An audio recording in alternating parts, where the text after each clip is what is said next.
Après quelques jours, le peuple congolais, surtout la classe politique, attendait un nouveau gouvernement qui a été annoncé par Félix Tshisekedi, le chef de l'État.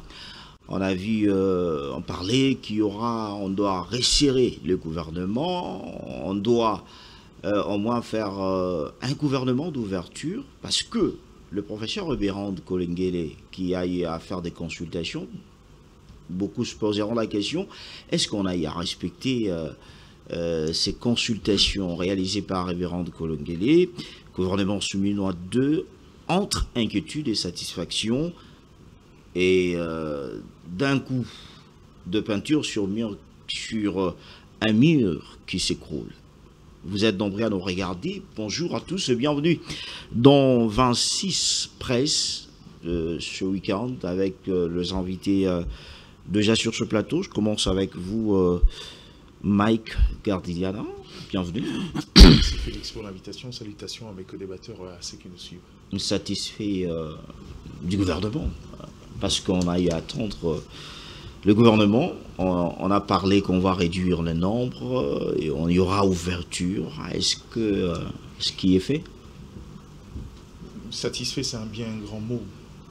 Je ne suis pas sûr qu'il y a eu un gouvernement dans l'histoire de la RDC qui pouvait me satisfaire, parce que quand vous regardez la taille du chantier qu'il y a, je ne peux pas les dire, et je ne peux pas ici donner ma satisfaction pour un gouvernement qui est encore à pied d'œuvre, qu'il faut évaluer encore et encore.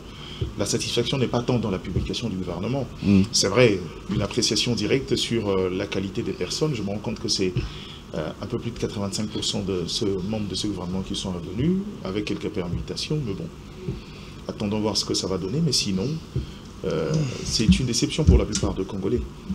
Même la classe politique, on n'aurait pas pris autant de temps pour un gouvernement à peine. C'est même pas, ça c'est même pas, j'ai envie de, c'est juste un réaménagement du gouvernement. Rien de plus que ça. C'est-à-dire qu'il n'y a pas eu ouverture comme on s'attendait, parce que on a vu Ebérand Kolengele, le professeur, faire un grand travail lors de consultations. On peut dire que ce n'est pas respecté, hein, ce travail de Ebérand. Bon, Ebérand a fait un travail, mais après, le partenaire sur qui le pouvoir comptait n'a pas cessé de clamer fort qu'il ne pourra pas intégrer le gouvernement sans qu'il y ait un dialogue au préalable. C'est Martin Fayoulou. Il est resté droit dans ses bottes. Il faut reconnaître qu'il a l'art de rester cohérent quand il dit certaines histoires. Et donc, je crois que est-ce que peut-être c'est la plus grande déception? On peut le dire, mais large ouverture, il a toujours fait un effort depuis le gouvernement souminois-D d'avoir, après l'élection de 2023, d'avoir de par vers lui des gens qui ne reviennent pas. Parce que la loi, c'est que le gouvernement est l'émanation de la majorité parlementaire, mais il a toujours fait un effort d'avoir des gens qui sortent de ce carcan-là, comme Constant Moutamba autrefois. Aujourd'hui, c'est Adolphe Mouzitou qui rejoint la barque. Maintenant, est-ce que c'est ça l'ouverture qu'on attendait? Je ne crois pas. L'ouverture, c'était d'avoir un plus grand consensus avec les autres membres. Et le comble, est-ce que je ne sais pas sur quelle base Mouzitou a intégré ces gouvernements, parce que visiblement, il est venu seul. Pourtant, il est chef d'un mouvement politique. On lui a donné quoi? Un seul poste?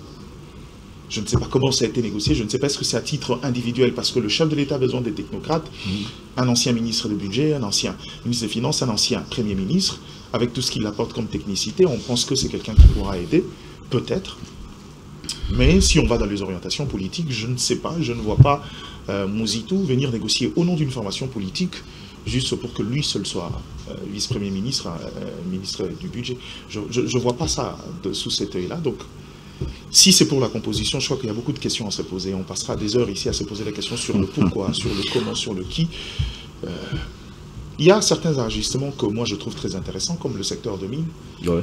J'ai eu la chance 2, 3, 4 fois d'être en face du ministre, l'actuel ministre, l'ancien qui vient de sortir, Pakapomba, même à Kolwezi. Je me suis rendu compte qu'il n'avait pas honte de dire certaines histoires qui ne tenaient pas debout. Il a menti en plein briefing à Kolwezi, ce qui n'était pas cohérent, et je crois que c'est lui qui arrive, lui Watoum a une longue expérience dans le mine. Mais attendons voir, avoir été DG des sociétés minières ne veut pas dire qu'on fera forcément un bon ministre. Effectivement. Après, chacun est sous le feu de paille et on verra ce que chacun pourra donner. Mais sinon, pour le reste, il y a des acquis qui méritaient d'être consolidés. On savait déjà qu'ils vont venir et ils sont là. Attendons voir ce qu'ils vont donner. Alors Philippe Kazadi, bienvenue. Merci beaucoup. Numéro 2, est-ce que vous êtes content de ce gouvernement? Merci beaucoup. Je salue Mike, je salue Nico et vous-même Félix. Je salue aussi tous les téléspectateurs qui nous suivent de partout à travers le monde. Bon, moi, ma lecture est un peu différente. Je crois que je vais la faire sur 4 volets. Le premier, c'est par rapport à ce qui a été annoncé. On nous a annoncé qu'il y aurait un gouvernement de large ouverture. Il y aura une réduction de la taille du gouvernement, parce que la réduction du train de vie des institutions passe aussi par la réduction de la taille du gouvernement. Et que les gouvernements étaient avisés d'unir les Congolais et de créer une cohésion nationale, surtout dans le contexte particulier de l'agression de notre pays par le Rwanda. Ce qui est fait. Hein? Et maintenant, qu'est-ce qui est fait? Est-ce ce gouvernement témoigne une large ouverture de par sa composition?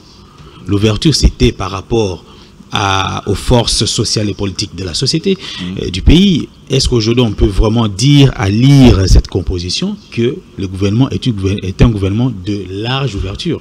Je crois que non. Est-ce qu'on a réduit la taille du gouvernement pour qu'on puisse aussi envisager la réduction du train de vie des institutions? Je crois aussi à ce niveau, c'est non, parce que il semble qu'on est passé de 54 à 53. Donc on a réduit d'un seul poste. Et par conséquent, donc, difficile d'avoir la cohésion nationale qu'on a tant souhaité, qu'on a vraiment recherché. Et qu'est-ce qu'il faut donc attendre de ce gouvernement? Je pense que... Est-ce qu'on peut faire du neuf avec du vieux?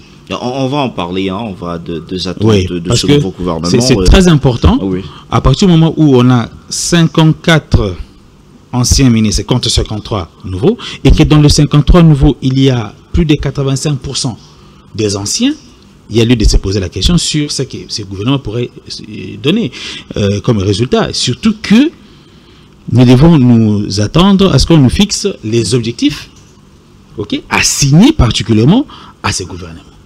Je crois qu'on n'a pas sorti un gouvernement pour rien, pour les beaux yeux de ceux qui sont rentrés ou de ceux qui sont partis, ou de celui qui est parti. Un objectif à poursuivre. Ce gouvernement doit avoir des objectifs précis à poursuivre dans les contextes actuels où nous sommes agressés par un pays voisin, avec manipulé par, enfin, qui manipule aussi d'autres compatriotes, et qu'il y a des négociations au niveau tant de New York, de Washington plutôt que de Doha, au regard de la crise sociale qu'il y a dans le pays, je me dis, est-ce qu'on peut faire du neuf avec du vieux? Alors, on va entrer en détail avec cette question. Nico Faye, bonjour et bienvenue.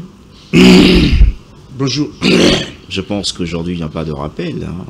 On peut entamer le sujet. Non, au contrario, les rappels, c'est aujourd'hui qu'il est encore de raviver encore son pesant d'or. Ouais. Je dois rappeler à mon peuple que l'actuelle constitution a empêché les Mobutistes et leurs enfants de défendre la cité de Bunagana. Ça fait 1144 jours que cette constitution, passée au référendum, a empêché aux Mobutistes et leurs enfants de défendre la cité de Bunagana. Même situation pour la ville de Goma, 190 jours que la constitution a empêché aux Mobutistes et leurs enfants de défendre la ville de Goma, qui est le chef-lieu de la province du Nord Kivu. Même situation pour la ville de Bukavu, 170 jours depuis que cette ville est occupée par le rebelle, que ceux-là qui ont prôné, qui avaient fait tuer les gens au nom de l'autorité de l'État, ne savent plus encore atterrir à Bukavu. Et jour J moins 7 jours qui nous séparent de la saison de pluie officiellement. Vous savez que la saison sèche commence officiellement le 15 mai et elle se termine officiellement le 15 août.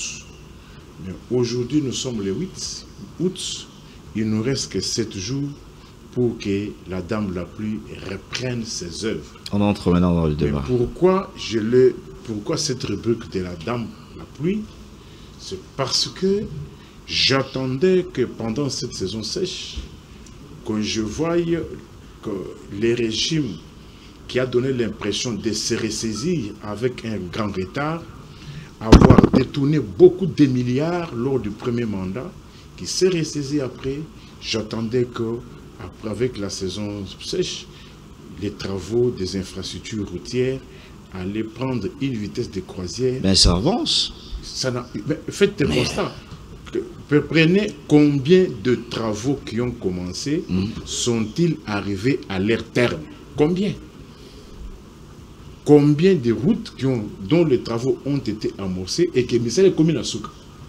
On touche à gauche, on touche à droite, on touche au nord. Mais il y a d'autres routes au centre-ville ici qui sont presque terminées, que le véhicule passe. Vous me parlez de Tomalobaye et les autres. Ce sont des petits tronçons après que mon peuple ait souffert comment? Tomalobaye dont vous faites allusion. Lorsque vous entrez par Ngossoumano, c'est Tomalobaye, non?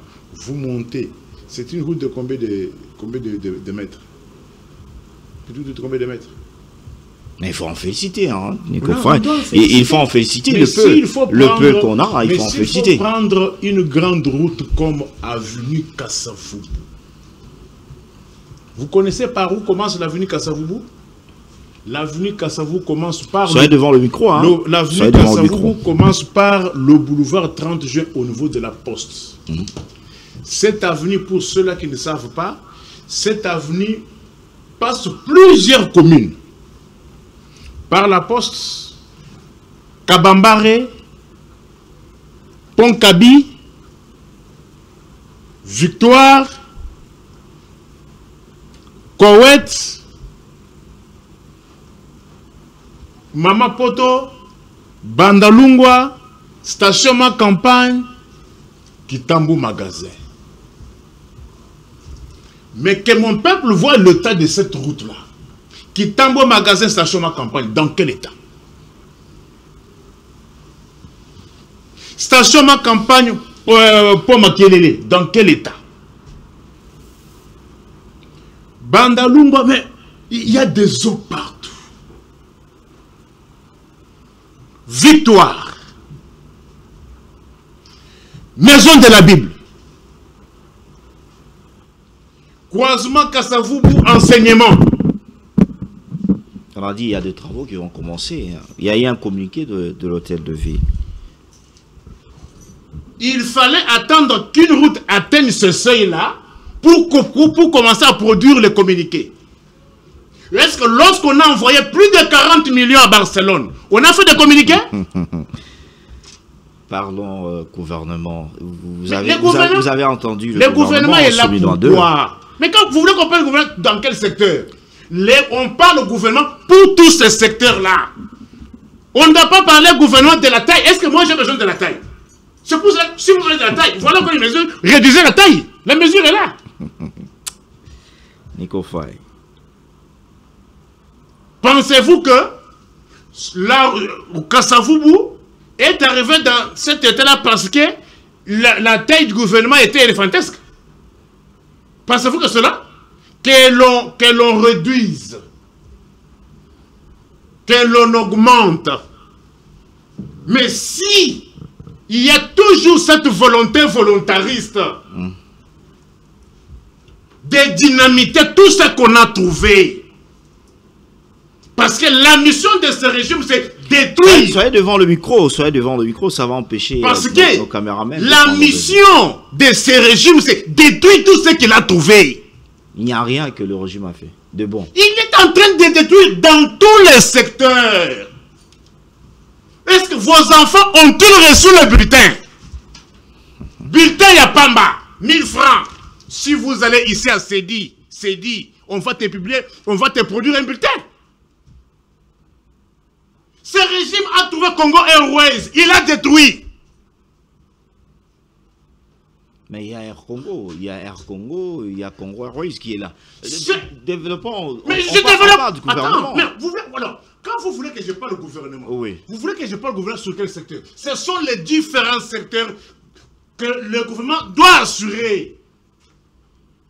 Qui doit assurer le bulletin aux élèves? C'est moi, c'est toi? C'est le gouvernement. Qui doit réhabiliter les routes? C'est le gouvernement. Qui doit payer les agents et fonctionnaires à des délais fixes? C'est le gouvernement. Qui doit vous sécuriser? Qui doit vous sécuriser? C'est le gouvernement. Mais alors, il y a un nouveau gouvernement. Un nouveau gouvernement qui entre en jeu pour répondre... Moi, je n'aime pas parler en termes du gouvernement, oui. J'aime parler en termes du régime. Parce que le régime reste le même. Mais chaque régime a un gouvernement. Je parle du régime. Mais il veut parler de quoi finalement? Je parle du régime. Le régime qui a fait tuer les gens. Mais vous voulez, quand on parle de régime, gouvernement, le gouvernement fait partie du régime. Mais l'inverse n'est pas vrai. Qu'est-ce que moi je dois attendre avec un régime pareil? Non, on va revenir à vous. Je n'ai pas fini avec... Avec le rappel. Avec le rappel. Non, mais on doit continuer. En attendant qu'on prend Maïgardi Diana, gouvernement Souminois 2, vous venez justement de parler que il n'y a pas tout à fait l'ouverture comme promis par le chef de l'État. Est-ce que Félix Tshisekedi ne s'est pas mis d'accord avec ses partenaires qui, de fois, on a vu lors de consultations avec Béran Kolengeli, certaines personnes se réclamaient de l'opposition, qu'on ne voit pas au gouvernement. Et aussi, on a vu Martin Fayulu, seul Mozito qu'on retrouve au gouvernement. Ouverture ou pas? Mozito n'est pas le seul opposant dans le gouvernement, il y a Anzuluni également. Mais, Ce sont les deux opposants. société civile. Non, justement, vous parlez de la société civile. Oui, c'est la société civile. On s'est très d'accord que la largesse dont on parlait dans ce gouvernement, c'est pas ce qu'on a retrouvé. Mais, je le dis comme depuis un certain moment, l'habitude c'est que dans le gouvernement Souminois 1, il y avait 8 ministres sortis hors cadre politique, qui sont venus du réseau Makutano. C'est-à-dire que c'est une société civile, c'est-à-dire le patronat qui apporte un peu de technicité, qui a été intégré. Mais là, on parle, on est dans un contexte politique. L'ouverture dont on nous a parlé ici, après consultation par Ebérante, on n'en voit pas. C'est comme je dis, moi je n'ai vu que deux opposants. C'est Adolphe Mouzitou et Anzuluni. Est-ce que c'est ce qu'on attendait? La réponse c'est non. La question c'est pourquoi? Je crois qu'autour de cette table, le seul Félix Tshisekedi peut nous dire pourquoi. Parce que c'est le seul, après, qui a eu la décision. Mais moi, j'estime qu'au regard de faits mis à la place publique, Adolphe Mozit et Martin Fayulu a conditionné sa participation par un dialogue. Est-ce qu'il faudra qu'on interroge pourquoi la nécessité d'un dialogue qui conditionnerait son entrée au gouvernement? Est-ce que ce n'est pas parce qu'il n'a pas eu de poste qu'il voulait? Parce qu'on parlerait qu'il exigerait pour entrer au gouvernement certains postes clés, Martin Fayulu. Est-ce qu'il ne le mériterait pas? Vous avez tendu la main, c'est quelqu'un qui vient apporter. Aujourd'hui, la grande partie de l'opposition se tourne vers l'opposition militaire, même si certains ne sont pas allés là-bas, mais de par les déclarations, de par leur posture, vous verrez que la plupart sont tournés là-bas. Quand c'est l'un de seuls ou de rares majeurs qui acceptent de prendre la main tendue par le chef de l'État, il faut apprendre à faire des concessions. Est-ce que seul Mozito va remplir de conditions de l'opposition? Parce qu'on voit que on va répéter le même condition, Martin Fayulu et les autres, d'aller vers un dialogue, tracé, et après le dialogue. Oui, mais le dialogue, le chef de l'État lui-même, c'est lui qui parle d'un dialogue.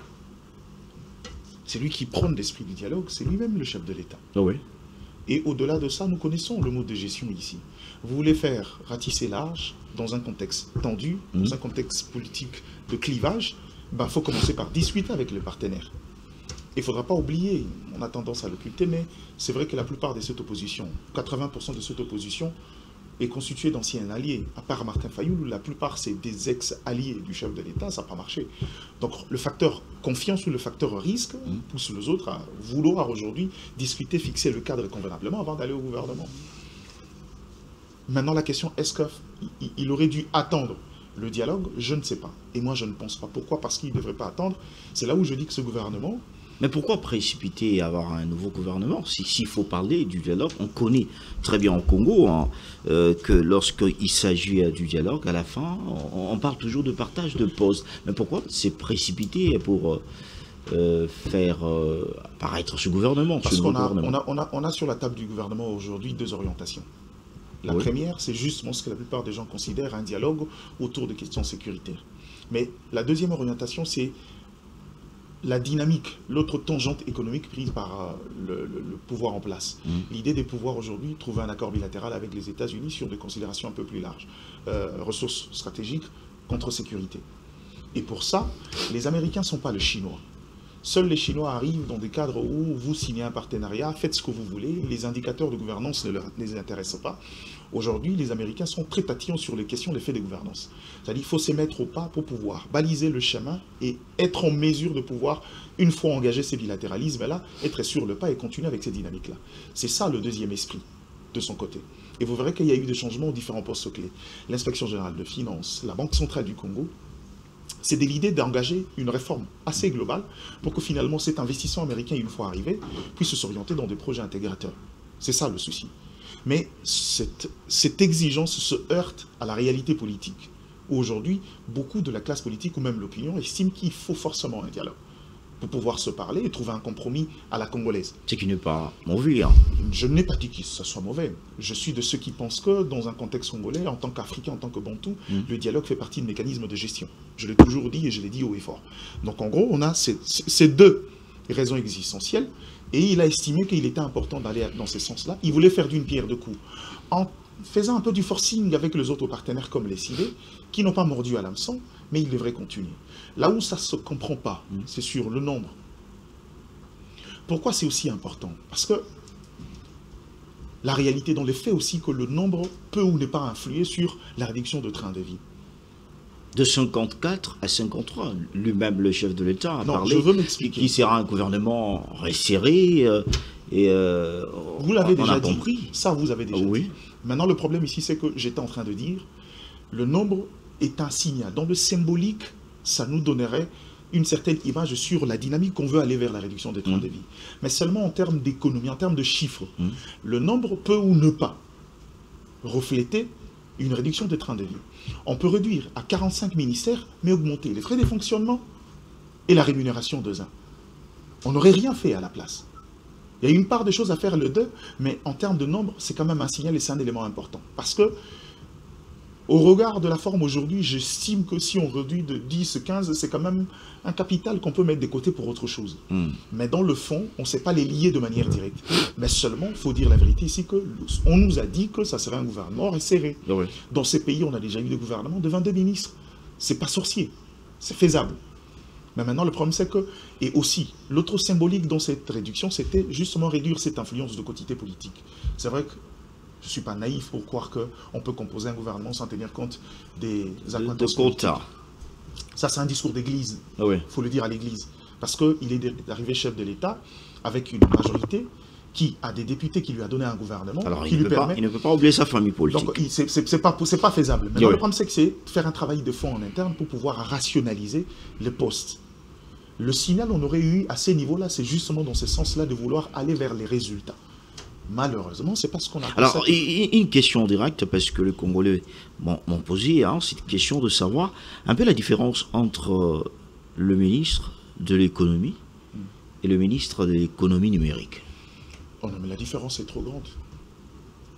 Le ministre de l'économie est celui qui gère les orientations économiques de l'investissement et ce qui constitue en fait, que ce soit l'aspect macro ou micro de l'économie nationale.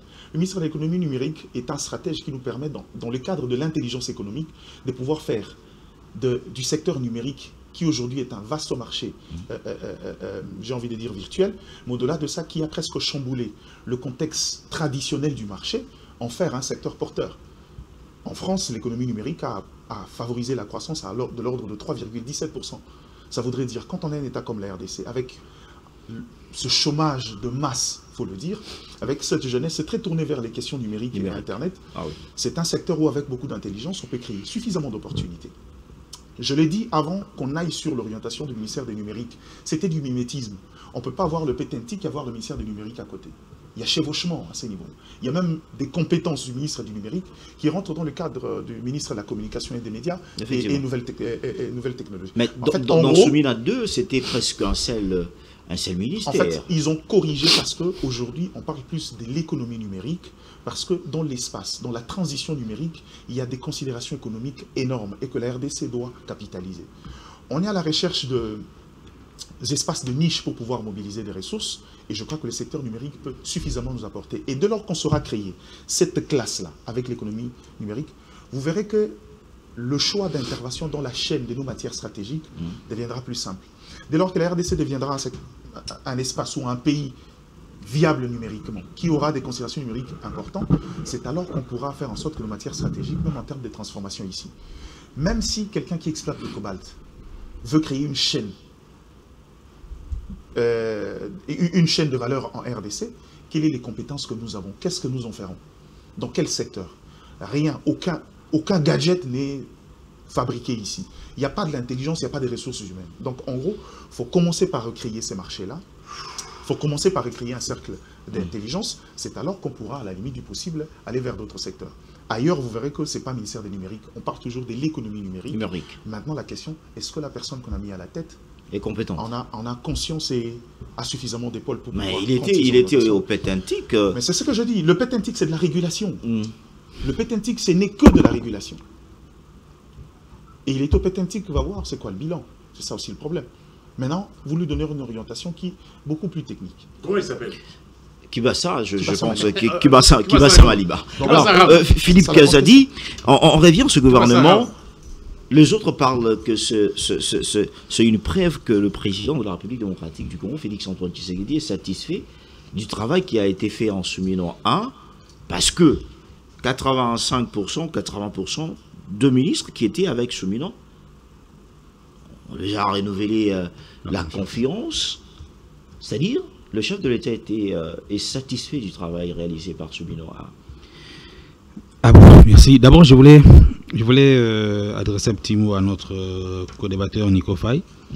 C'est que c'est pas à toute occasion qu'il faut saisir pour nous rappeler les routes qui ne marchent pas, qui sont dans un état de délabrement très avancé. Je suis d'accord avec lui, que les Congolais ne mangent pas 3 fois par jour, que. Donc, par moment, c'est très important pour ne fût-ce que gagner du temps et un peu du respect à ceux qui nous suivent, de rester quand même focus sur les sujets qu'on analyse. C'est pas pour rien. Il n'y a pas de rappel. Non, il peut faire ses rappels, mais il ne va quand même pas prendre tout son premier temps de parole sur ça. Ok, parce qu'il y a un sujet. Alors que c'est lui qui gère la parole, ne lui interdit pas. Alors là, c'est devient pire. Donc là, c'est une remarque aussi justement aussi à l'égard du présentateur. Ça veut dire du populisme. C'est du populisme et il lui fait pour tout embrasser et tout ça. Voilà. Donc le chef de l'État, par rapport à la confiance aux membres du gouvernement, tout compte fait, ça prouve qu'il en a suffisamment confiance. Mais qu'est-ce qu'ils ont donné à Souminon 1? Bon, maintenant c'est la question. La vie sociale de Congolais reste... Non, excusez-moi. Sur le plan, comme disait Mike, sur le plan symbolique, le fait de le renouveler à plus de 85% confiance, ça veut dire qu'il tient à eux. Il sait qu'ils ont fait un bon travail. Qui a fait? Parce que les gouvernements on parlait de 4 ou 5 ministres qui se démarquent. Je suis dans la logique... Mais il y a 80%. Je peux vous citer certains. Je suis dans la logique du chef de l'État. Je ne suis pas dans ma logique. Mais on analyse quand même. Lorsqu'on s'est dit, lorsqu'on voit que 53 sur... Enfin, on réduit le gouvernement des 54 à 53. Et sur les 53, il y a plus de 85% des anciens. On s'est dit directement que le chef a confiance à ces anciens-là.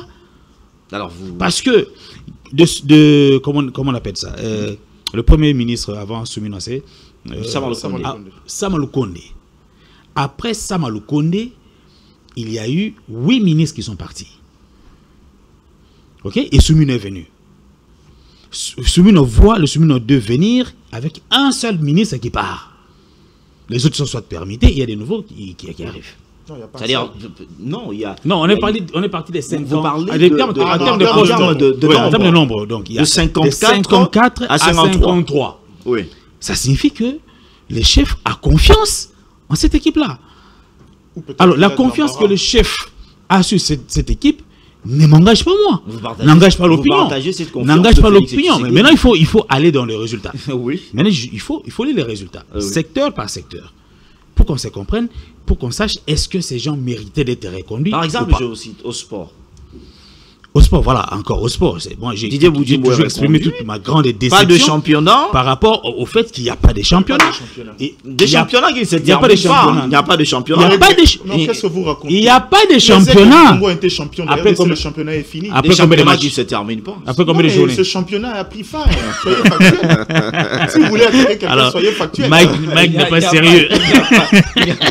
Non, mais je vous dis pour une seule fois, cette année, le championnat s'est clôturé. C'est l'information que je vous donne. Vous savez qu'il y a un comité de la CAF qui a exigé qu'on puisse reprendre les championnats. Non, c'est faux. Ah oui, c'est vrai. C'est faux. Je vous apprends. Oui, allons-y. Montrez-moi le communiqué. Oui, c'est vrai. Je vais vous envoyer ça. Vous lirez ça après, c'est vrai. Donc, par exemple, le foot. Et on nous amène dans un projet de visibilité où on dépense 40 millions de dollars par an pour Barcelone pour qu'on affiche. Ah, vous citez aussi parce que moi je l'ai cité, tu m'as condamné. Non, pour qu'on affiche, parce qu'on parle du ministre de Sport, monsieur. Pour qu'on affiche la RDC, pour qu'on affiche la RDC, le logo de la RDC, pour le la vareuse de l'entraînement. Ah oui. S'il vous plaît. Et il y a là, c'est Monaco et tout ça. Et puis celui-là revient au gouvernement. Moi, à mon niveau, je me dis, il ne peut pas être reconduit, mais selon la perception des chefs, ok, il lui a refait confiance. Donc, ce n'est pas à moi de dire, oui, avec, tu peux le faire. Avec quel bilan maintenant, au ministère du Sport? Maintenant, le plus important, c'était de savoir pourquoi on a annoncé la sortie d'un nouveau gouvernement et d'une large ouverture et qu'on arrive là où nous en sommes. En tout cas, personne ne pouvait s'attendre que quand on parle de gouvernement de large ouverture, qu'on voit seulement l'entrée des deux, soi-disant opposants aussi. Parce que Mouzito, même quand on le dit opposant, il faut savoir depuis quand il a été opposé, depuis qu'il a cessé d'être opposant. Mouzito ne fait pas de l'opposition. Anzoulouni, à quelques exceptions près, on peut dire, ne fût-ce que par ses propres déclarations, qu'il fait quand même un peu de l'opposition. Mais pas Mouzito. Mouzito est pareil à Moutamba. Je suis désolé. Ils ne sont jamais de l'opposition et ils se réclament de l'opposition. Et moi, ce que je voulais dire peut-être aujourd'hui, vous savez, parce que quand on fait un plateau comme ça, il y a des erreurs du passé qu'on peut toujours corriger aujourd'hui. Dans le passé, on aurait pu voir des débauchages. On aurait pu assister au débauchage. C'est ce que vous voulez. Soit, non. C'est ce que vous voulez que Tshisekedi puisse faire. Non, j'ai dit on aurait pu assister. Donc ici, soit que le gouvernement, le président de la République n'a pas amorcé des démarches de débaucher, soit qu'il a amorcé la démarche, mais de l'autre côté, on a résisté. Donc si on a résisté du côté de l'opposition, donc on peut les féliciter de discipline et de cohésion en interne. Parce que dans le passé, de mauvaises tactiques de débauchage. Dans le passé, on aurait dû assister aujourd'hui à la nomination de Martin Fayulu, et Pengue, des Pengue, tous les autres, des Boskitoko, tout ça. Alors, est-ce qu'ils ont été sollicités? Et si ils ont été sollicités, qu'ils ont refusé, bravo à eux, parce que là, ils ont montré quand même cette cohésion dans l'opposition. Parce qu'on a aussi besoin d'une opposition efficace, une opposition forte dans le pays.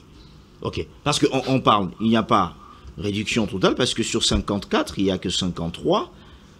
Train de vie, on en a parlé, qu'on devrait réduire la taille du gouvernement. Est-ce que le peuple peut attendre quelque chose de meilleur avec ce gouvernement? Parce qu'en chemin, on a continué à parler de l'économie sociale, et aujourd'hui, la guerre imposée dans le parti Est de la République. Qu'est-ce que ce gouvernement devrait faire? Félix, il ne faut pas qu'on oublie. Le gouvernement a été annoncé dans le contexte de crise sécuritaire, et de crise politique au pays. Donc il fallait que ce soit un gouvernement qui vienne, de par déjà sa formation, tempérer, tant soit peu, ces deux crises, sécuritaire et politique. Alors je ne sais pas quelle est la crise, je sais pas quelle est la crise qui est jugulée par rapport à cette composition du gouvernement. Parce que déjà, à partir de ce moment, nous avons des négociations qui se tiennent à Doha. On peut déjà subodorer l'issue de ces négociations. C'est que ceux-là voudront absolument être dans le gouvernement pour voir leur péché, je peux dire comme ça, effacé, ou la sanction reportée au lendemain éternel.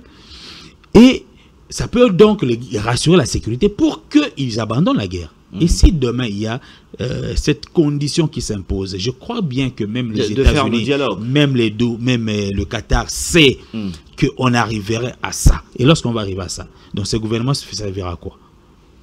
Il va faire combien de temps?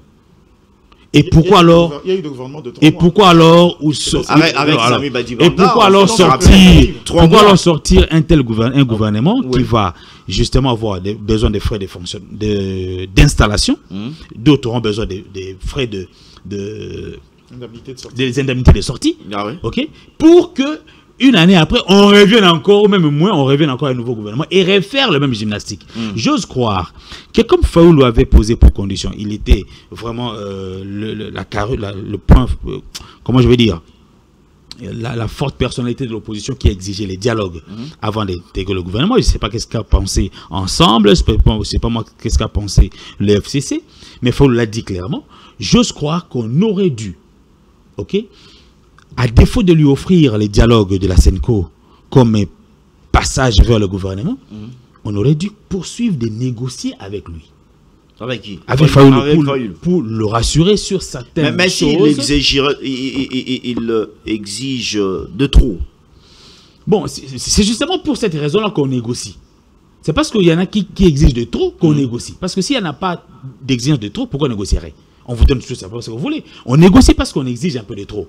Et même le gouvernement aussi, au regard, si je me mets dans la posture de Fayoulou, il a aussi des choses qu'il dit que le gouvernement exige trop. Mozito est là. Ok, alors voilà. Donc, je vous ai déjà dit que Mozito n'est pas un opposant. Je vais donner la parole à Nico. Je voulais juste apporter un élément. Vous savez, d'abord de 1, le chef de l'État peut avoir des gouvernements quand il y a nécessité. Le réaménagement technique, lui est reconnu, c'est un pouvoir, lui est reconnu. Maintenant, on parle des questions de Fayoulou. C'est vrai, on serait tenté de dire pourquoi ne pas attendre le dialogue. Mais le dialogue quand? Si la question déjà de la médiation pose problème, divise étroitement et la majorité de l'opposition. C'est-à-dire que le médiateur SENCO, qui aspire confiance à cette opposition, qui est aussi l'exigence de Fayoulou, il ne faut pas oublier, n'aspire pas confiance au pouvoir. Il faut trouver un terrain d'entente. Deuxièmement, Fayoulou sait qu'il ne peut pas intégrer un gouvernement sans qu'il y ait un acte formel signé ou vu au sud de tout le monde. Aujourd'hui, Fayoulou décidait ex nihilo comme ça d'intégrer le gouvernement. C'est un peu ce que vous accusez de Moutamba. Vous allez remettre en question son caractère d'opposant et puis finalement, il va se diluer. Parce qu'il est dans la perspective de demain. Je ne suis pas membre d'un parti politique, je peux comprendre la réflexion de Martin Fayoulou. Si Martin Fayoulou accepte de tendre la main à Félix Tshisekedi aujourd'hui, la réflexion logique, c'est qu'il y a un après-pouvoir. Il ne vient pas pour devenir Premier ministre maintenant. Non. C'est pour l'après, c'est pour la suite. C'est pourquoi, quand on deviendra allié, j'enverrai des délégués. Mais quelle est la garantie aujourd'hui d'envoyer des délégués et puis après, il faut passer par un dialogue. Et puis, non, imaginons qu'aujourd'hui on nomme des délégués et puis après, comme les Mébaugier et les autres, débauchés, et puis ils se retrouvent membres de l'Union sacrée. Je vous rappelle, il y a quand même une faiblesse du pouvoir, c'est le respect des accords politiques. C'est pour cela, Martin Fayoulou, ne peut pas accepter. Vous voulez que ça puisse aller vers... Ça doit aller sur un acte formel, public, connu, où il arrive, il sait que c'est un gouvernement, vous parlez des larges, mais d'union nationale où il y a mise ensemble entre la majorité. Donc en gros, politiquement, l'attente de Fayoulou pouvait être longue. Or, il y a des perspectives économiques, comme j'ai évoqué ici, il avait besoin d'un réaménagement technique. Merci. Il y est parti. Seulement avec... peut-être certains mauvais acteurs dans la plupart des cas. Alors, Nico Faye, le premier message de Souminoa après cette publication du gouvernement, elle dit « Je souhaite la bienvenue aux entrants et les invite à faire preuve de sacrifice, de dignité et de rigueur dans l'exercice de leurs fonctions. » On peut dire qu'aujourd'hui, avec ce nouveau gouvernement, parce qu'on en parle, il n'y a pas eu... ouverture, comme on l'a annoncé par le chef de l'État. On quitte de 54 membres à 53. C'est presque le même format. Qu'est-ce qu'on va s'attendre avec ce nouveau gouvernement? Parce qu'on les invite au sacrifice par Souminoa. Je suis tenté de me répéter. Devant le micro, hein, ça va permettre nos caméramens de vous prendre bien. Je suis tenté de me répéter. Oui. Et je commence par me réjouir. Vous avez compris, Philippe qui a cherché à me condamner, mais il s'est retrouvé déjà a cité les exemples que moi j'ai évoqués. Et quand il a compris que non, que je l'ai repris, il a changé, il a perdu même le fil d'idée. J'aimerais d'abord dire à Gardi que, effectivement, lorsque j'ai dit avec autorité que ce régime est venu détruire, mais moi je ne suis pas là comme ceux-là qui disaient non, mais moi je dis on a détruit, voici ce qu'on a détruit. Et rencontrez-moi sur ce moyen-là. Je dis que le régime a trouvé la Linafoot. Aujourd'hui, 7 ans avec le régime de Mobutu et leurs enfants, on a joué la Linafoot que 4 éditions. Celle dont vous faites... Ou bien la Linafoot complète, ou bien... Écoutez d'abord, il y a eu 4... Ils ont joué 4 éditions, mais il y a eu 2 années où il n'y a pas eu...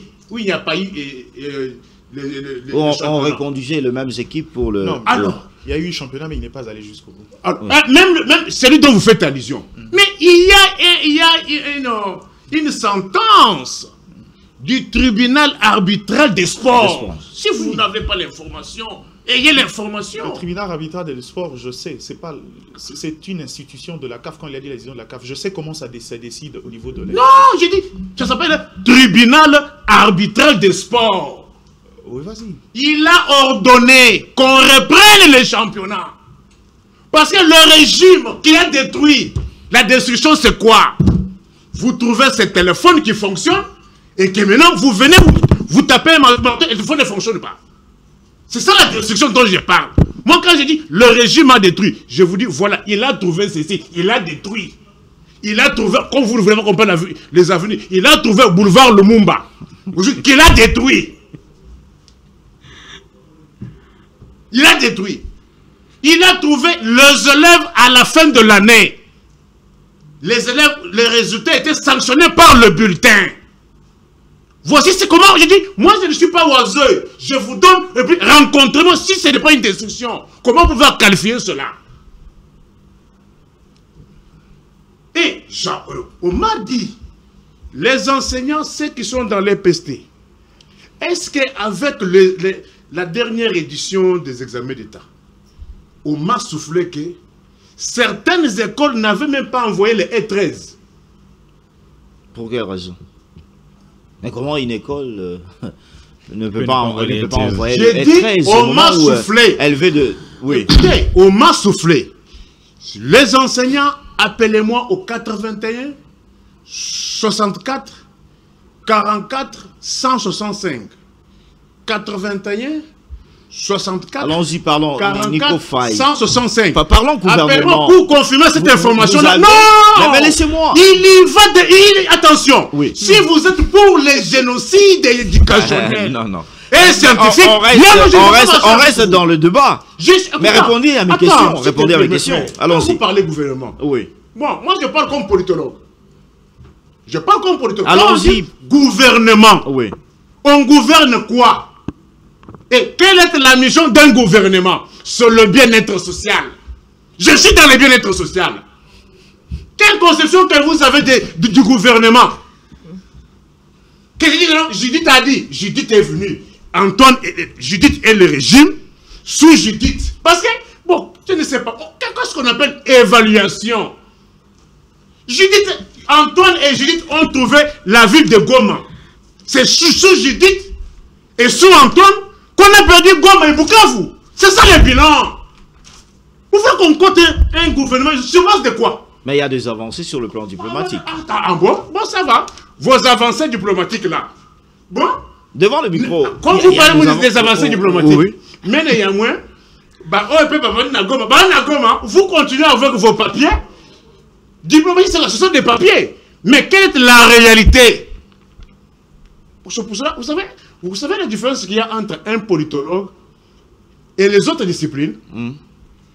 Les sciences politiques, c'est la science des solutions. Ce ne sont pas des sciences chimériques où vous venez que non, vous venez avec des graphiques. Non. Un politologue, à la différence d'un économiste, à la différence d'un juriste, à la différence d'un communicologue, le politologue, il arrive lui qu'est-ce qu'il y a? Nzele Zate, tronçonnine. On le dit, bon, croisement, Éthiopie, victoire. 6 ans, il y a le Boulouana, Maïzawana. Bon, on déploie. Un jour après, c'est ça un politologue. Un politologue, c'est un homme de solutions. Lui, il n'est pas dans les normes, non. Mais ce gouvernement vient pour trouver des solutions. Il est tenté. C'est un gouvernement qui vient pour trouver des solutions. Néanmoins, Judith et Antoine, pourquoi vous ne voulez pas me rencontrer sur la problématique des bulletins? J'ai opposé moi sur la table. Vous avez soulevé un problème. Rencontrez-moi. Mais tout ce problème. C'est sur base de ce genre d'éléments qu'on compte. Tout ce problème. Moi, je ne vais pas vous compter parce que vous avez vu Donald Trump. Tout ce problème. Parce que vous avez vu Boulos. Non. Je ne suis pas là-bas. Alors donnez la chance. La solution, donnez la chance. Donnez la chance. Mais donnez la chance à ce nouveau gouvernement. C'est quoi? Oui. C'est quoi? Peuple à Nanzala. Il y a 2000. C'est ça la solution du peuple. Le peuple a besoin de ça. Non. Ne nous amenez pas dans le nuage. Mais le nouveau gouvernement vient pour trouver solution, Nico Faye. Vous nous amenez dans le nuage. Moi, je ne suis pas dans le nuage. Moi, je suis au Congo. N'aboye pas aliment d'Afrique. N'aboye aliment d'Afrique. Moi, j'ai besoin de manger mon kwanga à 200 francs, 300 francs. Je sais pas que non. Oh, diplomatie. Bon, diplomatie. J'ai diplomatie. J'ai la de la manière. Oh. Arrêtez-nous ça, monsieur. Il faut féliciter lorsque... On félicite quoi? C'est pas comme ça il faut féliciter quoi. Il fait son show, il fait son théâtre. Au lieu de le ramener dans les thématiques, toi tu parles, il faut féliciter. Mais, gouvernement c'est quoi? C'est les solutions au problème.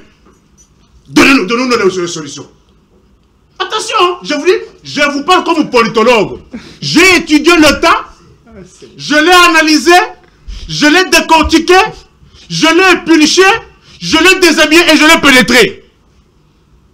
On parle ici de la présence de nouvelles figures, entre autres. Attends, s'il vous plaît, mais laissez-moi poser la question. Laissez-moi poser la question. Il y a de nouvelles figures, comme Adolphe Mouzito. C'était une nouvelle figure. Qui ne va pas répondre à tes questions. Mais au gouvernement Tshisekedi, on ne l'a jamais vu au gouvernement Tshisekedi, Nico Faye. Bon, allez-y.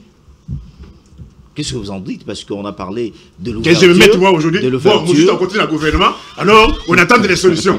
C'est-à-dire, vous ne voulez pas répondre. Non, vous ne voulez pas répondre. Moi, j'ai dit régime et le gouvernement. Parce que Moujit va travailler dans un gouvernement. Un gouvernement, c'est un tout. Personne ne va prendre des décisions disparates. C'est supposé que les décisions qui sont posées dans les différents départements, ce sont des décisions qui ont été prises lors du Conseil des ministres. Mais ça, je parle je parle dans les normes classiques, mais avec un tel régime, c'est du bric-au-brac. Peut-être que vous allez trouver les numéros que vous dites non, je n'étais pas informé. Avec la présence d'M23 Kinshasa, 14 mois. On vous dit ça. Et vous, les Congolais, vous applaudissez. Merci. Maïgardi Diana. Qu'est-ce qu'on peut dire de ce nouveau gouvernement? Quelle chance? Et qu'est-ce que le peuple devrait s'attendre de ce nouveau gouvernement? Parce que on parle sur le plan économique, sur le plan social et aussi sécuritaire, où Somino 1 n'a pas pu tout à fait réaliser ce qui était entendu par la population. Qu'est-ce qui était attendu par la population? C'est-à-dire, au moins, avoir une économie stable et manger bien, comme Nico vient de le dire, avoir de bonnes routes et aussi... Aussi long que je me souvienne, depuis le régime du Zaïre, je ne me souviens pas du Congolais qui mangeait bien. Ça existe. C'est-à-dire quoi? Depuis le Zaïre, qui peut me parler aujourd'hui? Mais Nico a brandi le Kwanga ici pour nous dire c'était à 200 francs, aujourd'hui si c'est 2000 francs, c'est-à-dire... S'il vous plaît. Oui. Laissez Nico faire ce qu'il sait faire. Laissez-moi faire ce que je sais faire. Technocrate, je parle des questions de chiffres, je parle des questions d'analyse, je suis là. Il est dans le fait sociétal comme il veut le faire, laisse Nico faire. Vous m'avez posé une question, je vous ai dit qu'est-ce qui était attendu. Parce que vous êtes censé le savoir en tant que journaliste, que le programme défendu au Parlement est un programme quinquennal de 5 ans. Vous le savez, oui ou non? Reposant sur 6 piliers. Vous voulez qu'on parle de chiffres? On va faire le chiffre comme Matata en 2012. Pour autant, les Congolais ont bouffé les chiffres. Si vous voulez les chiffres, j'ai toujours dit aux gens, c'est juste parce que le service de communication de Judith Soumine sont un peu, j'ai pas envie de dire terne, mais un peu plus taiseux. S'ils veulent faire le chiffre comme Matata, ils ont de quoi revendre.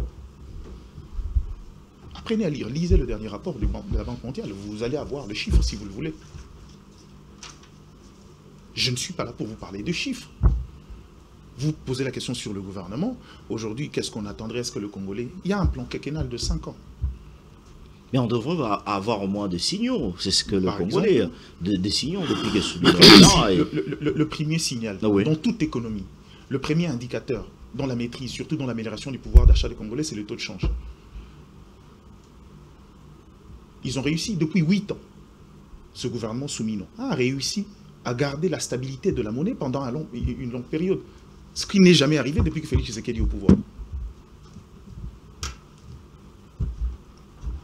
C'est le premier indicateur pour la maîtrise du pouvoir d'achat de chaque population. Je donne un autre chiffre. Allons-y, allons-y. Allez lire le rapport de la Banque mondiale aujourd'hui. 5 millions de Congolais quittent l'indice en termes d'indice de pauvreté. Ce sont des chiffres de la Banque mondiale.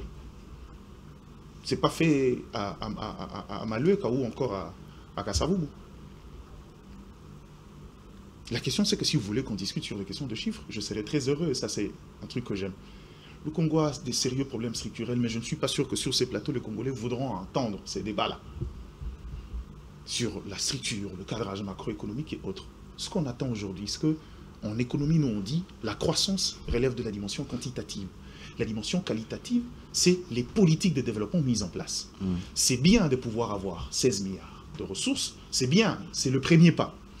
C'est bien d'avoir un capital productif, c'est un premier pas. C'est bien aujourd'hui d'avoir une gestion sur base caisse qui réduit les dépenses d'urgence, même si Doudou Famba vient d'exploser, vient de faire pire que Nicolas Kazadi en atteignant les 15% alors que Nicolas était à 11%. C'est bien. C'est bien de pouvoir réduire les dépenses en urgence, c'est bien d'avoir une gestion financière orthodoxe, c'est bien aujourd'hui d'engager des réformes comme le compte unique du Trésor public pour contrôler l'argent de l'État qui est dilapidé dans les poches de gens à gauche à droite avec des ministres qui ordonnent sans pour autant passer par la chaîne normalement, comme on s'est rendu compte aujourd'hui dans le procès Moutamba qu'il y a de l'argent de la République dépensé pour un projet fantôme, mais que le ministre des Finances n'est pas au courant. C'est bien d'engager des réformes, mais maintenant la question c'est que sur les questions directes de Congolais aujourd'hui, ils ont posé des bases. Vous avez posé tout à l'heure la question de savoir quelle est la confiance que le chef de l'État a. Confiance, c'est au niveau économique. Ça lui a permis de redorer l'image. Ça lui a permis de réduire le risque pays. Ça lui a permis aujourd'hui, pour une fois, depuis que ces pays existent, depuis que cette nation existe en tant qu'État, de conclure la 6e revue, aller jusqu'au bout d'un programme avec le Fonds monétaire international. Maintenant, la question, c'est qu'on parle aux citoyens lambda. Quelle incidence? Le premier incident, c'est que l'organisation sectorielle, je peux prendre dans des poches, on ira dans des provinces de manière isolée, sur où les incidents sur la politique publique, sur la population, il y en a. Mais de manière globale, beaucoup de travail reste à faire. Il est peut-être possible qu'il s'est dit, puisque en termes des structures, c'est des gens qui ont bâti une charpente, je vais leur donner la possibilité d'aller jusqu'au loin pour pouvoir achever l'initiative. C'est-à-dire, nous devrions au moins donner la chance. C'est pas à nous de donner la chance. Ils n'ont pas besoin de notre chance. Ils n'ont que faire de ça. La chance, c'est celui qui a le pouvoir de nommer qui leur a donné cette chance-là. Nous, ce qu'on attend, c'est des résultats. Nous, on n'a pas besoin de leur accorder la chance. Qu'est-ce qu'ils en feront? Ils sont obligés d'apporter des résultats, secteur par secteur. Est-ce que vous êtes étonné quand on vous a dit que Thérèse Kaikwamba est reconduite? Personne. Non, il y a des ministres qui, quand on a reconduit, on regarde comment il aille au moins à travailler. Quand on vous a dit que Doudou Famba était reconduit, vous étiez surpris? Non. Ça veut dire qu'il y a des acquis dans certains secteurs, comme dans chaque gouvernement. Maintenant, quitte à eux de pouvoir aller bien au-delà. Mais il y a les autres qui sont reconduits sans avoir fait un bon travail dans leur secteur. Vous savez, je veux revenir sur cet élément ici parce que j'en ai entendu parler. Arrêtons de faire croire à l'opinion de masse que le chef de l'État peut décider un jour de nommer des gens comme bon lui semble et composer un gouvernement. Il va avoir un gouvernement des gens que vous voulez voir là-bas, mais qui seront bloqués au niveau du Parlement. C'est une mosaïque qui doit composer toujours avec des forces politiques. La Constitution reconnaît que ces gouvernements est l'émanation de la majorité parlementaire. Il faut une certaine cohésion. C'est l'une des raisons de la rupture avec le FCC. Le Parlement n'était plus en phase avec le projet de la majorité présidentielle. ne faut pas faire croire aux gens que les règles politiques peuvent changer juste parce qu'on en a envie. Maintenant, on pose un problème de la qualité d'homme. C'est le problème de qualité d'homme. C'est qu'il y a recherché, parce que... Joseph Kabila s'est plaint de n'avoir avoir eu 15 collaborateurs efficaces. Il s'est plaint à la fin de n'avoir pas changé l'homme congolais. Et il n'est pas le seul. Il y en a. Vous me posez à moi la question maintenant, de manière juste, qu'est-ce que Jean-Lucien Boussa fait dans un gouvernement? Je ne sais pas vous répondre, mais je serai dans la... Peut-être pas dans la subjectivité, j'évite les émotions. C'est-à-dire le problème, c'est l'homme. J'évite l'émotion. Oui. Je sais que c'est un économiste, je sais qu'il a bien étudié. Mais quand je regarde le parcours, je ne vois aucun résultat qui me pousse à croire que c'est quelqu'un d'efficace qui apporte quelque chose. Je ne peux pas. Je le dirais de Julien Paloukou à la limite. Si on va sur les débats d'individus, maintenant, le problème, c'est que quelles sont les marges du chef, politiquement? Quand il dit on compose un gouvernement est une majorité, tel regroupement aura tel quota, tel regroupement aura tel quota. Mais on arrive dans le quota, on vous envoie les noms des mêmes personnes.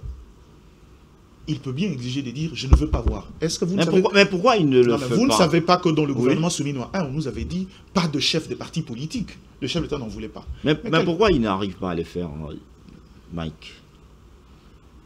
Parce que les règles politiques congolaises sont sales telles qu'elles sont. Je peux aller dans d'autres considérations. Il y a des gens, si vous allez dans les considérations politiques, dans les considérations géopolitiques, il remplit les critères comme Jean-Lucien Boussa. Le Sud-Oubangi est devenu une propriété. C'est-à-dire quand on parle d'un leader, il n'y a personne d'autre que lui.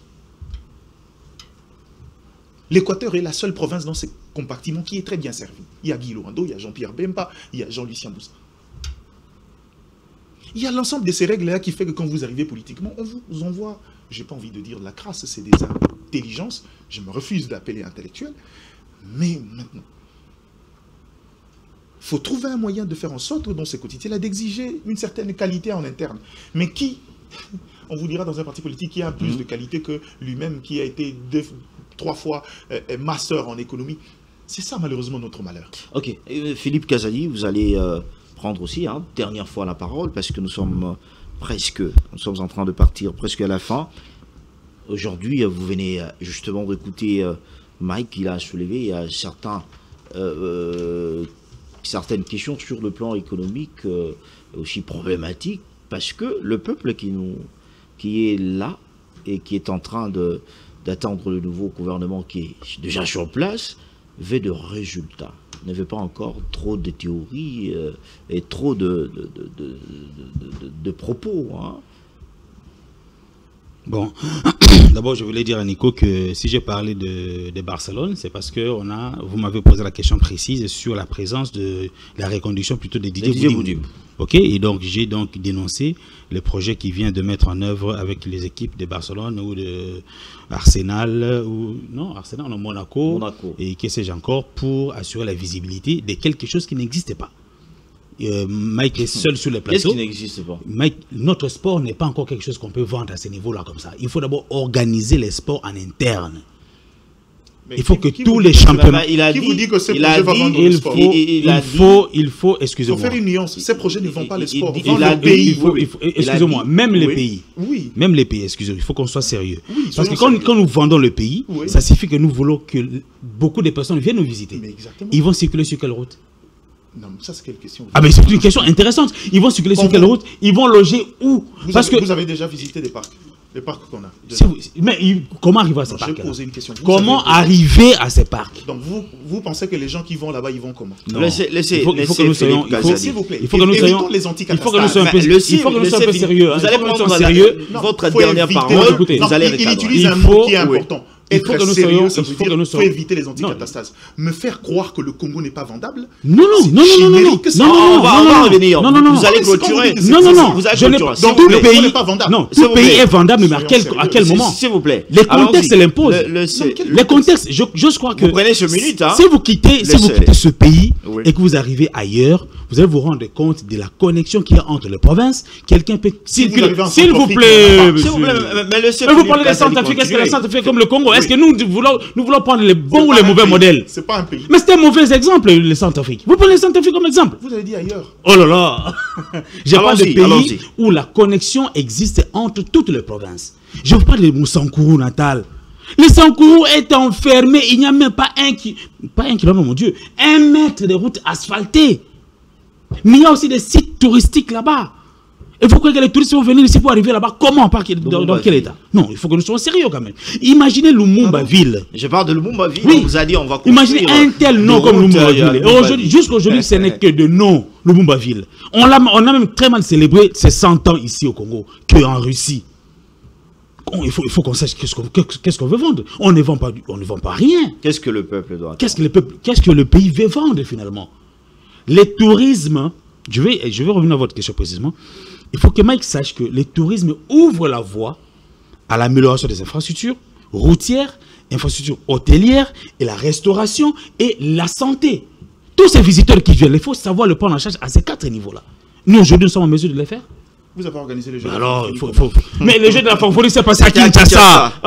Allons-y. Et le tourisme, c'est pas à Kinshasa. Répondez à ma question parce que nous sommes presque à la fin de l'émission. Alors, par rapport, qu'est-ce que le peuple peut attendre de ce gouvernement? Je crois que le message de la première ministre elle-même est inspirateur. Elle a dit qu'elle appelle les membres du gouvernement au sacrifice et à donner les meilleurs d'eux-mêmes pour répondre aux attentes de la population. Voilà, donc ces messages, c'est un message de mobilisation, est un message pour moi d'espoir qui montre que la première ministre n'a pas l'intention de passer comme lettre à la poste au niveau de la primature. Il veut marquer ses empreintes. Mais elle ne peut pas le faire seule, elle ne peut le faire qu'avec l'équipe qu'on lui a donnée. Et donc cette équipe qu'on lui a donnée doit...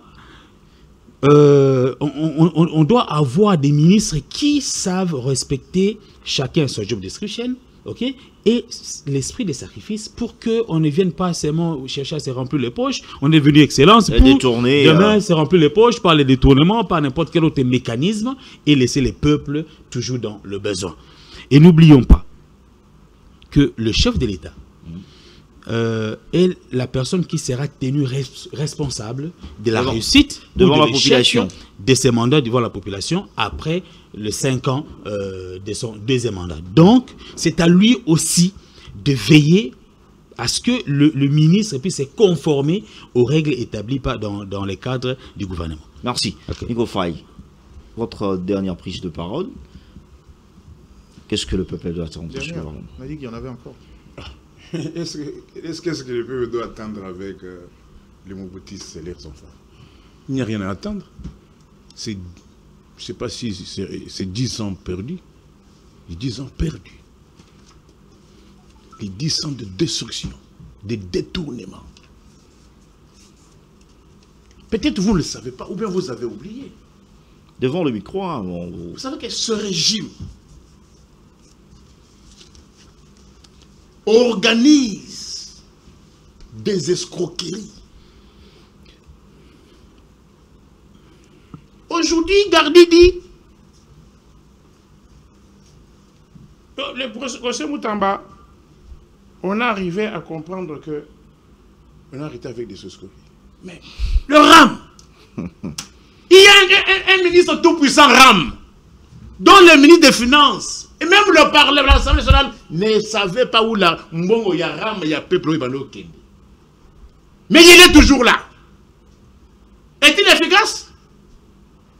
L'efficacité dans quoi? Dans RAM. Escroquerie du siècle. Organisée par un régime politique. Qui est devenu sur base de l'état des droits. État des droits, qu'est-ce que ça dit? Sur le respect des textes, de la Constitution et de toutes les autres lois sectorielles. Le ministre là est là. Voici, depuis que j'ai commencé l'émission, je ne fais que poser, mais on ne les rencontre pas. Lui qui aime porter le secteur des sports, il parle, on a engagé les défis jeunes de la francophonie. À quel prix? 324 millions de dollars sortis. Mais, ceux qui ont presté, beaucoup jusqu'à aujourd'hui, ne sont pas payés. Il y a un dossier RMP au parquet général de Gombe. J'étais au nom de SPG qui instruit les dossiers. C'est-à-dire, il y a francophonie, mais 324 millions, il y a peuple. Mais allez voir les 3 sites. Stade des Martyrs, Tata Raphaël, Unikin. Aucun ouvrage n'est arrivé à son terme. Aucun ouvrage. D'ailleurs, allez au stade de Tata Raphaël, économique au Pola. Économique au Pola. Allez au stade des Martyrs. Il n'y a même pas de poignée serrure. Allez au restaurant Ballon d'Or. Vous allez trouver un cadenas à 4 000 francs. Mais là, il y a 324 millions qui sont sortis. Rencontrez-vous. Moi, je vous donne les moyens. Comment le régime est en train de détruire. Vous reconnaîtrez le méfait, le dégât causé par ce régime après le régime. Les impayements aujourd'hui. Chose que les agents avaient déjà oublié. Aujourd'hui, les impayements battent leur plein. Hein? Vous en parlez de moins en moins. Hein? Le régime allait à la SCPT. Les agents disent que, mais finalement, rentrée scolaire, il y a un commis Koya. Il y a un comité de gestion qu'on a placé là-bas. Il a fait déjà 24 mois. Dans 24 mois, on a payé les gens qui ont 11 mois. Il pose la question. Où, comment qu'on peut gérer, comment on appelle ça, comme mobile, comment on appelle ça, par un étranger. Et cet étranger avait été expulsé au Gabon. Où est-ce que vous avez toutes ces informations? Je suis procureur général près le peuple. Je vous dis, alors ça peut être, sur 24, le comité de gestion là, sur 24 mois, on a payé les gens qui ont 11 mois, 13 mois. Mbongo Kota Kendagawapi. Mbongo a 243. Il a maintenant encore sa société en connaissance, c'est-à-dire le régime est venu payer. Chuter, nous sommes presque à la fin. Les amis ont beaucoup parlé. Non, 2 minutes, oncle. Parce qu'on est même en train de dire, nous sommes presque à la fin. Qui a insulté Transco, mais qui crée une histoire qu'on a appelée Transacadémie. Qui fonctionne. Transacadémie, ils ont 10 mois d'arriéré de salaire, rentrée scolaire et Yangoyo, ban grève. Ils n'ont pas de contrat de travail. Un gouvernement qui crée un établissement et il n'y a pas de contrat de travail, vous appelez ça régime politique? Ça, c'est le Moyen-Âge. Même l'Antiquité. Transacadémien, aucun agent n'a un contrat de travail. Il travaille comme il travaille dans des maléwas, dans des cabines. Moi, je suis dans les méfaits. C'est ça le résultat, qu'on compte un régime. On ne compte pas un régime sur base des chimères. On compte sur les actes. Ils ont dit pour la première fois, les conseillers communaux, ils sont où? Ça te fait rire. C'est-à-dire vous ramassez au moins tout. Écoutez, il faut aller secteur par secteur. Mais il a parlé de la stabilité. Stabilité? Oui. Moi, tous ceux qui se mangent moi je les rencontre. Les régimes de Mobutis ont trouvé 100 $ américains à 160 000. Jean-Pierre Bemba et Kamere ont trouvé $, à 225 000. Aujourd'hui, les dollars, ça change à combien? 288 000. En réalité, c'est 290 000. Qu'on les contredise. C'est ça la stabilité? Mais la stabilité, c'est ça, non? Quoi, le 200 000, 2 000. C'est ça? Vous voyez la stabilité? Maîtrisez-vous. L'IPA carré est rectangle. Maîtrisez-vous. L'IPA carré, il y a pas une victoire. Et combien? Ouais, ça dit 300. Vous dites 600 francs. Et d'ailleurs, dans certaines années, 700. Et s'il faut parler en termes de pourcentage, 500 à 600 francs. C'est 100 francs qu'on a ajouté. Namato et Zamouké. Mais j'aimerais le rencontrer en économie. S'il faut parler en termes de pourcentage, c'est 20% des taux d'inflation. Est-ce qu'avez-vous déjà appris dans le Zeta, taux d'inflation de 2 chiffres? Non. Dans le Zeta, on parle de taux d'inflation à 1 chiffre. Oui. Mais pas à 2 chiffres. 100 francs qu'on a ajouté sur l'IPA, il y a Kanga Victoire, Kanga Journée, il y a 600 on a. C'est 20%. Merci. Mais c'est beaucoup d'argent. Mais je parle... Non, il faut qu'on donne les faits. Nous sommes presque à la fin, on a terminé. Vous savez aujourd'hui combien de gouvernements provinciaux dont les membres ne sont pas payés? Je ne vais pas parler de l'Interland, je parle à Kinshasa. Ils ne sont pas payés. Les régimes, est-ce qu'on donne encore le frais de recherche? Il n'y en a pas. Merci. Moi, non. Budget à 6 milliards, réalisé tout ça. Nous sommes presque à la fin. Vous allez allez à l'ONATRA. À l'ONATRA. Parce que aujourd'hui, nous sommes le 8. Mes frères. Dans 3 semaines, c'est la rentrée scolaire. C'est la rentrée scolaire. C'est la rentrée scolaire.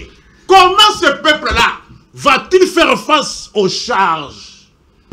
Des parents m'ont appelé pour me dire, procureur, comment le régime qui nous a cassé le tympans avec la prétendue gratuité? Mais comment expliquer que la gratuité doit booster la concurrence? Merci. Mais comment aujourd'hui, dans les écoles privées, les frais scolaires ne font qu'augmenter? À Monsengo, Nico Faye, on est passé de 570 $ à 1050 $. Merci. Nico, Mike Gardidiane, clôturer l'émission. J'ai envie de rire. Je voulais bien si je pouvais. Oui. La plupart des choses qu'il est en train d'énoncer, mais malheureusement, je connais Nico, il fait son show. Non, contredit si c'est faux. Nico. ONATRA, contredit point par point. Non, je vous rentre... Ah, ONATRA, ça, je ne rentre pas dans ça. Et c'est pété. S'il vous plaît, Nico, s'il vous plaît. Je vais rentrer sur les conseils. Gouvernement provincial. Je sais que tu prépares la campagne. Assemblée provinciale. Je vais rester dans les éléments. Posez-lui la question. Clôture, mon frère. En 2006, le taux de dollar était à combien? C'est ça, stabilité. Non, posez-lui la question. Je vais stabiliser. Posez-lui la question. En 2006, le taux de dollar était à combien? Écoute. Et dites-lui en 2018, c'était à combien? Il faut éviter ces histoires-là. Je voulais juste corriger, en fait, rappeler à mon frère, il faut éviter une pensée collective qui font croire aux gens qu'aujourd'hui, les orientations de tourisme sont mortes en RDC. Vous n'avez aucune idée. Ça existe. De combien on perd, rien que parce qu'il y a un problème d'encadrement. Un problème? Un problème d'encadrement. Dans la mobilisation autour du secteur du tourisme. Ah ouais. Il me parle, il me dit, on ne peut pas vendre parce qu'on a un problème d'infrastructure. J'ai dit c'est faux. Pourquoi je dis que c'est faux? On a certes des problèmes d'infrastructure, mais nos parcs et nos différents sites touristiques fonctionnent. À plein régime d'ailleurs. Je vous donne un exemple. Il y a des patrimoines communs qu'on partage avec Laurent. Allons-y en clôture, une minute. Si on va... Non, c'est parce que vous avez pris votre dernière parole. De l'autre côté, le patrimoine commun, combien il mobilise là-bas? Et ce n'est pas faute de route. On a un problème de connectivité de nos provinces. Mais la plupart des sites autour, l'accessibilité y est. Ce n'est pas pour autant qu'on a des problèmes structurels qu'on va s'empêcher. D'ailleurs, puisque le tourisme est un secteur porteur de croissance, il faut y faire et continuer à mobiliser ces ressources-là. C'est alors qu'on peut réinvestir dans les voies d'accès. Ce sont des mobilisations à capter. Ce que je dis, ça ne veut pas dire que je suis d'accord avec les orientations de Boudimou, parce qu'il n'est pas seul, même celui qui est parti Mpambi a signé au Milan AC. Ça ne veut pas dire que je suis d'accord. L'idée est bonne. Mais moi, j'ai un problème avec les orientations. Ah ouais, merci. Parce que le choix de Monaco, au moins, pour moi, c'est le contrat un peu potable parce qu'il y a des orientations sportives, l'encadrement de jeunes. En bon, on ne peut pas encadrer les jeunes en Boujumaï. Ça va pas l'aider. Il y a un terrain. Tu couloir mon Kondoui. Oui, mais il y a un terrain. Ah non, tu vois, il n'y a pas beaucoup d'informations. Arrêtez. Ngoïka Sanzi a réhabité un terrain. Arrêtez de cacher la l'encadrement répond à des normes qu'on n'a pas là-bas. Je parle de pelouse que vous avez cité. Synthétique, il ne savait pas. Ngoïka Sanzi a construit. Clôturez. Non, il faut lui dire que non. À Boujumaï, il y a un terrain avec une pelouse synthétique. Je vous informe. Mais quel régime a abandonné? La pelouse synthétique n'existe plus en Europe. Est-ce que vous le savez? Pourquoi? Parce que c'est archaïque. Non, mais Nico Fall, je vais vous donner la différence. Vous parlez à un secrétaire pas le droit d'arrêter la parole. Moi, j'étais secrétaire d'un club. Moi, j'étais secrétaire d'un club. Sinon, c'est calmez-vous. Je sais que vous voulez faire le show. J'étais mon secrétaire général de l'Asbabou. Calmez-vous. Je connais le sport. Vous ne connaissez rien. Je connais... Moi, s'il vous plaît, calmez-vous. Vous ne voulez pas que je clôture l'émission. J'étais secrétaire sportif du club. S'il vous plaît, pourquoi l'étranger... Calmez-moi la parole. Calmez-vous d'abord. Une fois. Dis à la clôture. Tu racontes des mensonges. Tu racontes des mensonges, mon frère. Dis à la clôture. Tu as dit ici, il n'y a pas une décision obligeant ce qu'on appelle le championnat. On t'a informé. Tu as dit que l'embouchement, il n'y a pas une décision. Il y en a. S'il vous plaît, Nico Faye. Non, nous sommes à la fin. Tu vois ce qu'il cherchait. Il cherchait à faire son Nous sommes à la fin. Nico Falmbika, j'étais en train de répéter sur les questions de considération. C'est pas, vous ne voulez pas dire que je ne suis pas d'accord. Je répète ce que je dis. Dans tous ces contrats, le moins potable, c'est celui de Monaco parce qu'il y a des questions d'encadrement. L'encadrement sportif n'a rien à voir avec ce que vous vous racontez. Je ne veux pas revenir. J'ai pas besoin, je ne suis pas quelqu'un qui arrive à la télé pour vous dire moi j'ai. Ça, c'est pas ma religion. C'est pas ma religion. Rentrez chez moi là, on vous dira ce que le rapport que j'ai avec le foot. Non, permets-moi, je chute par là. Oui, chutez. Chers frères, arrêtons cette pensée collective qui veut faire croire que on n'a pas le droit de vendre le peu de potentiel qu'on a sous prétexte qu'il y a des difficultés. L'environnement, le secteur touristique congolais a besoin d'être vendu et mobilisé. Maintenant, à nous de réorienter cet argent-là dans les projets structurants. Merci. Il ne faut jamais rentrer dans cette pensée collective. Merci à vous. Merci. Maintenant, je clôture la mission. Je suppose qu'à la fin... Est-ce qu'on ne peut pas investir cet argent-là? Vous savez, aujourd'hui, tous les membres du région sont toujours là-bas. Merci. Vous connaissez aujourd'hui un grand concurrent le cacao aujourd'hui. Merci Philippe Kazadi, merci Nico Faye. Le peuple n'a pas besoin qu'il soit aimé par le dirigeant, mais le peuple a besoin qu'on trouve de solutions aux problèmes qui se passent dans la grande société.